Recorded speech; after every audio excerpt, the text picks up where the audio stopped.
एक पंडित जी सुबह 5 बजे से मंदिर खोल दिया करते थे और जोर जोर से घंटा पीटा करते थे कि लोग जग जाए।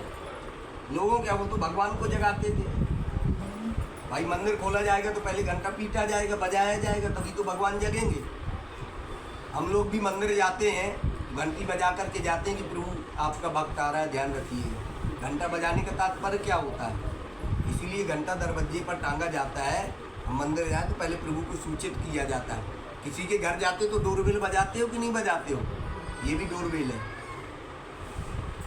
है ना, ये प्रभु की डोरबेल है। तो पुजारी जी घंटा सुबह से बजा देते, आस पड़ोस वालों की नींद हराम, रोज सुबह सुबह जग जाते। एक व्यक्ति को रहा नहीं गया, सहन शक्ति की भी समय सीमा होती है, रहा नहीं गया, आया पंडित जी से उलझने लगा। क्या महाराज आप सुबह सुबह घंटा बजाने लगते हो, साधारण से ऐसी मंदिर खोल दिया करो। बोले महाराज ऐसे कैसे, भगवान को जगाना पड़ता है। बोले घंटी बजा करके जगाया जाता है, वैसी जगा लो। बोले हमारा तो देखो कार्य यही, हमारा भरण पोषण इन्हीं की सेवा से चल रहा है, तो हम पूजा में कोई कमी नहीं कर सकते, ऐसी करते। बोले अच्छा यही भरण पोषण करते हैं, खाने को तुम्हें यही देते हैं? बोले हाँ यही खाने को देते हैं हमें, भाई उन्हीं की सेवा करके तो खा रहे हैं, वही देते हैं। बोले मुझे भी देंगे? अवश्य देंगे, क्यों नहीं देंगे, क्या जंगल में भी हो, हाँ तुम कहीं भी घुस जाओ, भोजन देंगे। बिल्कुल हाँ देंगे, ठीक है। व्यक्ति वहाँ से गया क्रोध में, बोले अगर मुझे भोजन भगवान ने नहीं दिया तो समझ लेना पुजारी फिर तेरी क्या हाल करूँगा। बोले कोई बात नहीं। वहाँ से चले और जंगल में पेड़ में, बड़े पेड़ में चढ़ करके बैठ गए। सुबह से दोपहर हो गई, शाम होने जा रही है, दोपहर के 3 बज गए, कोई नहीं आया लेकर। पूरी रात ऐसे निकल गई, कोई भोजन लेकर के नहीं आया। सेठ जी आग बबूला, भूख के मारे बिल्कुल। दूसरे दिन तक 11-12 बज गया दोपहर के, तब एक बूढ़ी माँ अपने बेटे के लिए एक कपड़े की पोटली में बांध करके भोजन लेकर के वहाँ से निकल रही थी। धूप अच्छी चिलमिलाती धूप, उसी पेड़ के नीचे छाया थी, वहाँ आकर के बैठ गई। थोड़ा मैं धूप छाया ले लेती हूँ, वहाँ बैठ गई और बैठे बैठे आराम मिला तो सो गई। एक शेर ने दहाड़ मारी, उसी समय जगी माता जी पोटली छोड़ी और भाग गई। उस व्यक्ति ने सोचा कि माता जी लेकर के आई, पर मुझसे कहा नहीं कि बेटा तेरे लिए भोजन लेकर के आई हूँ मैं। अब पोटली भी यहाँ छोड़ करके चली गई, पर मुझसे तो कहा नहीं, मैं तो नहीं खाऊंगा, मैं तो नहीं खाऊंगा। ऐसे ही करते करते रात हो गई। भूख तो लगी हुई है, पर उसका कहना ये कि मैं चाहे 3 दिन हो जाए मर जाऊं, लेकिन खाऊंगा नहीं जब तक भगवान नहीं खिलाएंगे। खाऊंगा नहीं, ऐसे चाहे मर जाऊंगा, देखूंगा इसको कैसे पुजारी झूठ बोलता है। अर्ध दोपहर हुई, 3-4 चोर आए चोरी करके और उसी पेड़ के नीचे आकर के बैठे, अपना हिंसा बात करने के लिए जो चोरी चुरा करके माल लाए थे। एक की नजर पड़ी कि एक पोटली पड़ी है, खोल के देखा तो उसमें भोजन। दूसरे ने कहा खाना मत, रख दे वहीं, किसी ने हमारे प्रति साजिश करी है, इसमें जहर मिला होगा, हम लोग खाएंगे और मर जाएंगे, तो हमारा सब जितना चोरी की हुआ माल है वो सब ले जाएगा यहाँ से, देखो यहीं कहीं छिपा होगा। चारों तरफ देखा तो वो व्यक्ति वहाँ बैठा। बोले नीचे उतर के आओ, हमें मारना चाहते हो, हमारा धन हरण करना चाहते हो? भाई हमने तो कुछ नहीं किया, मैं तो खुद ही अपना मर रहा हूँ, मैंने तो कुछ भी नहीं किया। बोले ये भोजन में तुमने जहर मिला करके रखा है हमारे लिए, चोरी करके आएंगे ये लोग, खाएंगे, फिर मैं धन लेकर के चला जाऊंगा। बोले भाई मैंने नहीं मिलाया है। बोले तुम ऐसे नहीं मानोगे, पहले तुम खाओ बाद में हम खाएंगे, पहले तुम खाओ।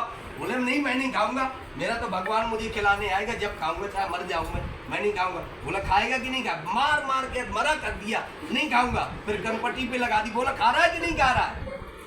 मरते क्या ना करते।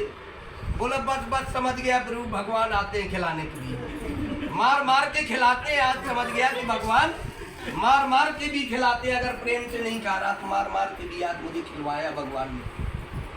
भगवान ही तो खिला रहे हैं भाई, कौन खिला रहा है? उसी रूप में भगवान आए, मार मार के खिलाया, खा कैसे नहीं खाएगा।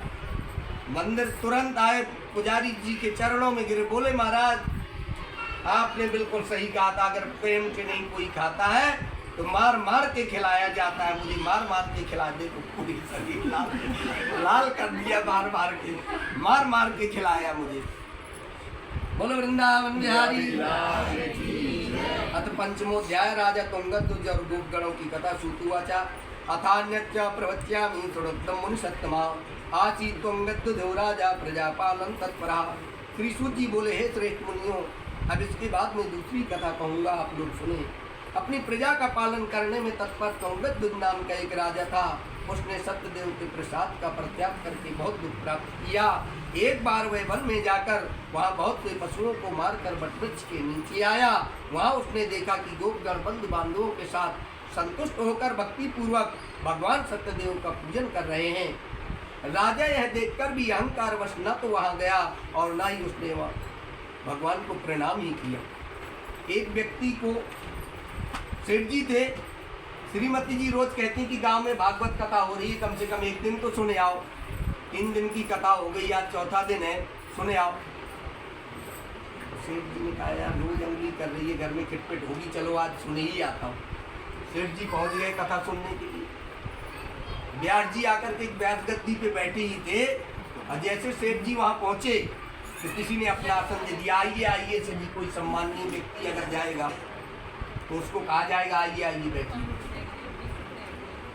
उनको तुरंत आसन दिया गया, बैठ गए सेठ जी। और व्यास गद्दी पे जैसे व्यास जी बैठे तो सेठ जी निद्रा देवी आ गई, सेठ जी सो गए।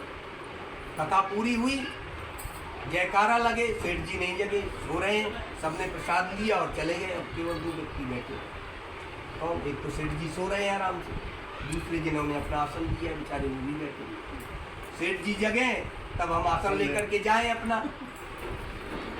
जैसे कैसे कड़ा मन करके सेठ जी को जगाए, सेठ जी उठो जाओ। बोले कथा हो गई? हाँ बहुत बढ़िया कथा हुई, चलो। पहुंच गए सेठ जी घर। अब श्रीमती जी ने पूछा, सुने आए कथा? बोले हाँ सुने आए। क्या सुन करके आए हो? बोले 3 शब्द सुनाई दिए मुझे। बोले क्या? आइए, बैठिए और जाइए। 3 शब्द सुनाई दिए, आइए, बैठिए और जाइए। बोले बस? बोले हाँ। सोचा घमंडी आदमी है, इसको जाना तो है नहीं है, पर ये तुम्हें मंत्र मिला है भागवत से, इसका जाप किया करना, तुम इसका भजन किया करना। बोले ठीक है। जो व्यक्ति 4 घंटे कथा में सो कर के आए उसको नींद तो आएगी नहीं। अर्धरात्रि में घर में नींद नहीं आए तो सोचा, श्रीमती जी कह रही थी कि ये भजन है, जाप मंत्र मिला है जाप करने के लिए, किसी के जाप शुरू कर दिए। आइए, बैठिए, जाइए, आइए, बैठिए, जाइए, मंत्र शुरू। उसी समय चोर का आना हुआ, जैसे सेठ जी का कहना आइए और चोर का आना हुआ। चोर ने सुना, सेठ जी ने देख लिया, इसका मतलब जब तो कह रहे हैं आइए, सोई पीछे हटा। पीछे हटा तो उनका तब तक दूसरा शब्द आया, जाइए, बैठिए। बोले बैठिए, अगर यहाँ बैठा तो ये तुरंत जेल में डलवा देंगे। सोई पीछे भगा।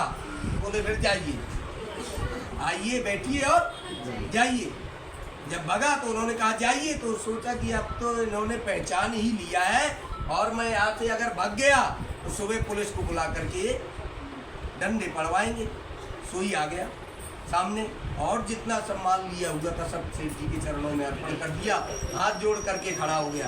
बोले सेठ जी अब मेरे पास में कुछ नहीं है, जितना माल पानी था सब आपके चरणों में अर्पण, अब कुछ नहीं है मेरे पास। सेठ जी ने कहा तुम कौन हो? बोले कैसी बात कर रहे हो सेठ जी, सब जो था सब माल पानी आपके चरणों में अर्पण कर दिया। श्रीमती जी को तुरंत जगाया।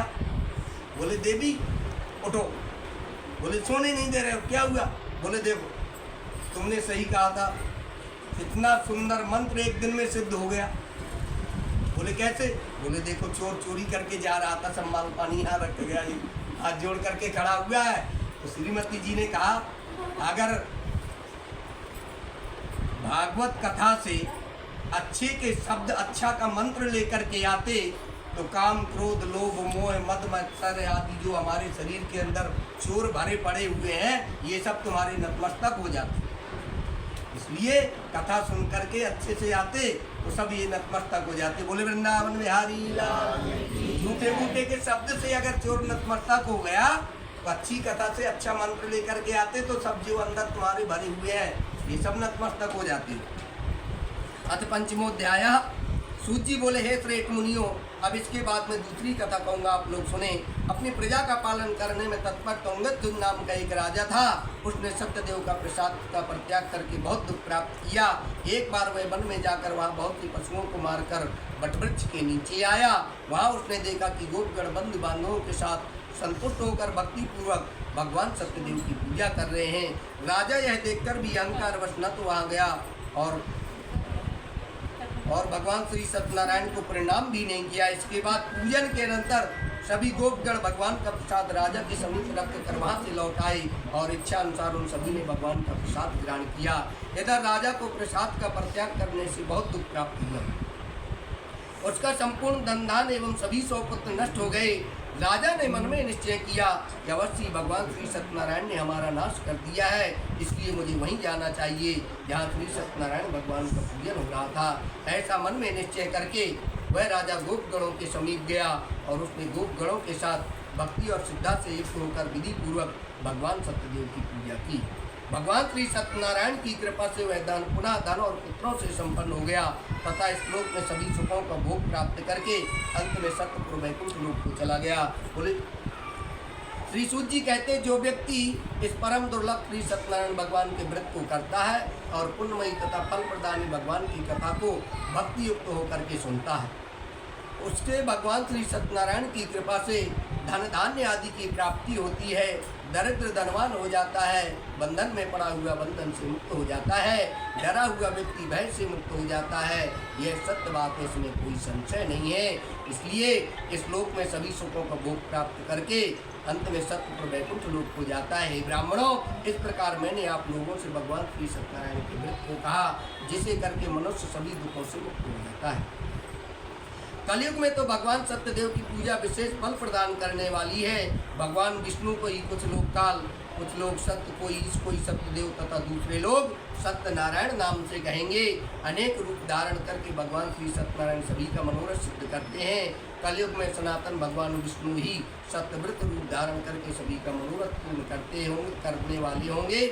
हे श्रेष्ठ मुनियों, जो व्यक्ति नित्य भगवान श्री सत्यनारायण की स्मृत कथा को पढ़ता है, सुनता है, भगवान श्री सत्यनारायण की कृपा से उसके सभी पाप नष्ट हो जाते हैं। ये मुनीश्वरों, पूर्व काल में जिन लोगों ने भगवान श्री सत्यनारायण का व्रत किया था, उनके अगले जन्म का वृतांत कहता हूँ, तो आप लोग सुने। महान प्रज्ञा संपन्न सतानंद नामक ब्राह्मण सत्यनारायण भगवान का व्रत करने के प्रभाव से दूसरे जन्म में मूरध्वज नाम सुदामा नामक ब्राह्मण हुए। उस जन्म में भगवान श्री कृष्ण का ध्यान करके उन्होंने मोक्ष प्राप्त किया। लकड़हारा भिल्ल भुवों का राजा हुआ। अगले जन्म में उसने भगवान श्री राम की सेवा करके मोक्ष प्राप्त किया। महाराज उल्कम दूसरे जन्म में राजा दशरथ हुए, जिन्होंने श्री रंगनाथ की सेवा करके पूजा करके अंत में वैकुंठ को प्राप्त किया। इसी प्रकार धार्मिक और सत्यव्रती साधु पिछले जन्म के सत्यव्रत के प्रभाव से दूसरे जन्म में मूलध्वज नाम का राजा हुआ। महाराज तुंगध्वज जन्मांतर में स्वयं मनु हुए। भगवत संबंधी संपूर्ण कार्यों का अनुष्ठान करके उन्होंने भी शाश्वत गोलोक धाम प्राप्त किया। जो गोपगण थे वे सब जन्मांतर में विधिमंडल में निवास करने वाले गोप हुए। उन्होंने भी भगवान श्री कृष्ण के साथ राक्षसों का संहार करके सभी का गोलोक धाम को प्राप्त किया। बोले वृंदावन बिहारी।